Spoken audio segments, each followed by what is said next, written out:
I am always quick to leap to the defense of short games.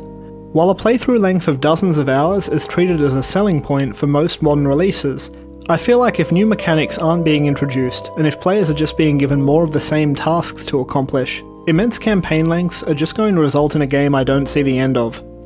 I love being able to sit down with a game for a few hours and leave with a complete understanding of the concepts, aesthetics, and mechanics that a developer was trying to implement. Gorogoa is a unique puzzle game that you can easily finish in a single evening, but it's an experience that has made a very lasting impression on me. I'm purposely only going to show footage from the game's trailers, because to show any more might potentially spoil some of the wonderful aha moments elicited from figuring out Gorogoa's mechanics and systems. Put in the simplest terms, Gorogoa is a puzzle game based around the manipulation of 4 frames, and the objects and landscapes within those frames. There aren't many games I've played that I can compare it to, but some of the moment-to-moment gameplay reminded me of the non-Euclidean spaces of Monument Valley, or the manipulation of viewpoints to solve environmental puzzles in The Witness. What really makes Gorogoa unique is its unending novelty. Its puzzle systems are very rarely repeated.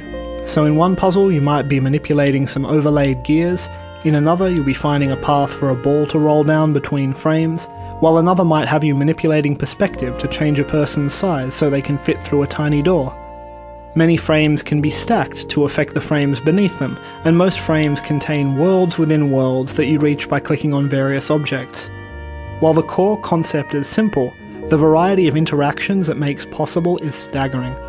This variety is made all the more impressive considering that the game is largely the work of a single person.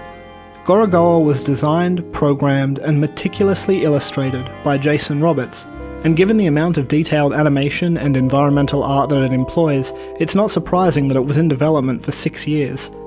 Music and sound design were provided by Joel Korolitz and Eduardo Ortiz Frau respectively, and their work contributes to the atmosphere of Gorogoa immeasurably.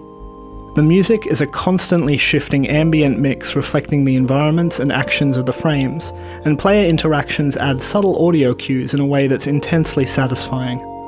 All of these aesthetic elements combine to tell a wordless, surreal story in fragmented vignettes, which, while frequently abstract, never felt pretentious or overbearing to the gameplay.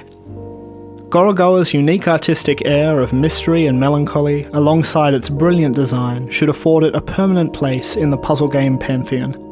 Gorogoa is brief but poignant, cerebral yet intuitive, and I have no doubt that had it been released a little bit earlier in 2017, it would have been on many people's Indie Games of the Year lists.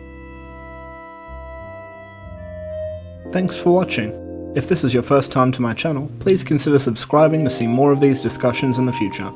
I also make a whole bunch of covers of video game music, so if that's your thing, you can check that out with the cards on screen now. Take care of yourself and I'll catch you soon.